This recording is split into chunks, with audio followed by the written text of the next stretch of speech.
Go, go, go, go, go, go. Fight, my army. Yes, fight. Wait, someone from MrBeast's team just logged on. I came, I saw, I conquered. Julius Caesar.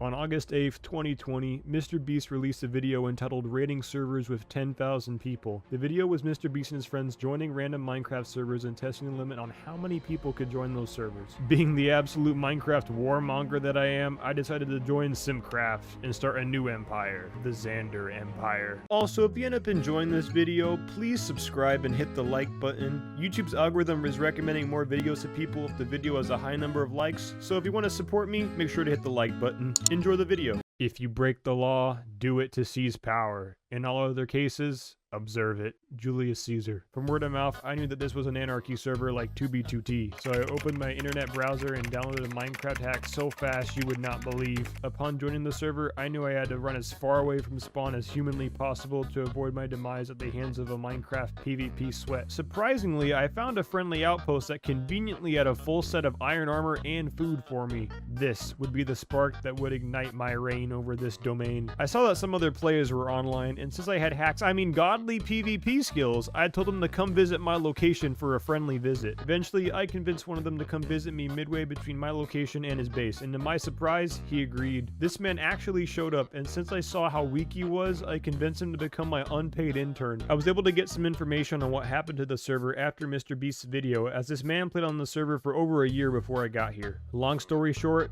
the server had become chaos that I intended to turn into glory and order. I told my unpaid intern the plans I had to overthrow the server and start an empire. He agreed to assist me and fight alongside me. Soon, the plan was set in motion. We traveled back to his base. We traveled through the day.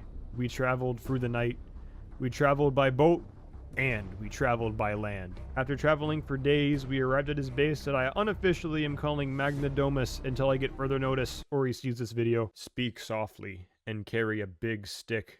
Teddy Roosevelt. A couple days passed and I heard there was going to be a meeting at the Recovery, a base set up by the alpha players for the newbies of the server. I decided I was going to head to the Recovery and scope out the situation and maybe find my next target. Sure enough, the leaders of the server came and that's when I met him, Zors. A man so loaded with wealth he made Jeff Bezos cry and ask for his mommy. This dude literally gave me enchanted golden apples just by looking pretty. At this point in time, I had no enemies. That was about to change. All the big shots of the server were here, and I knew I had to earn their trust, and fast. I told a few of them my plan for server domination, and surprisingly, some of them agreed to help me take over. Unfortunately, one of them ratted me out to Zors, claiming I was plotting to kill him and take his place as the unofficial leader of simpcraft. He was more or less correct. He killed me multiple times, and I immediately took actions of revenge. As my dear friend Mike D says, Xander, if one unpaid intern is good, two are better, and free, well, that's just good business. With the mole silenced, me and my interns got to work. I ordered a peace treaty for the time being with Zors right away. Not only would fighting him be bad for business, but it would be plain stupid. One of the new interns, Tommy Ghosty, brought some friends, including one of the main antagonists of our story,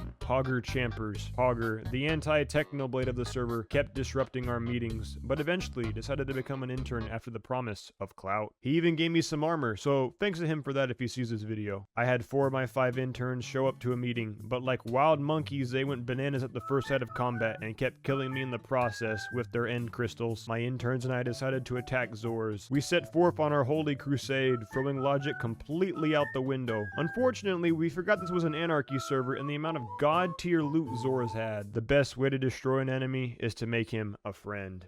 Abraham Lincoln. I decided that this Cold War in the server could not go on forever, so I decided to meet with Zors, and if needed, use lethal force, which in hindsight would have sucked considering prior events. Zors was actually really nice and gave me some extremely overpowered loot after a peace treaty. Zors became an ally in my cause to overthrow the server. Also, quick note, one of MrBeast's staff logged onto the server along the way, which is really cool. Unfortunately, I don't have any footage of it because I was at my college taking my calculus test. Zors messaged me that he wanted to take me to an alpha's base. Supposedly, the base used to belong to a group known as Pimp Gang. We began our expedition, and Pogger Champers came along as well. There was a big fight between Zors and Pogger for some reason, but I just stood back and watched them fight while munching on some enchanted golden apples. We traveled thousands of blocks, and when I say thousands, I mean thousands. Boy was I glad that Zors had rockets, because if he didn't, whoo boy, would have that taken a while. Also, before we get to the part where I show you the Alpha's base, if you enjoyed this video in the slightest bit, please double check that you are subscribed and you like the video. The YouTube algorithm gets mega happy when you hit the like button, so double check that you like the video. We continued in our travels. After maybe 30 minutes of traveling, we arrived at the base, and thankfully, no one was home, because this thing was crazy. It had an entire village on the roof, chests chock full of loot,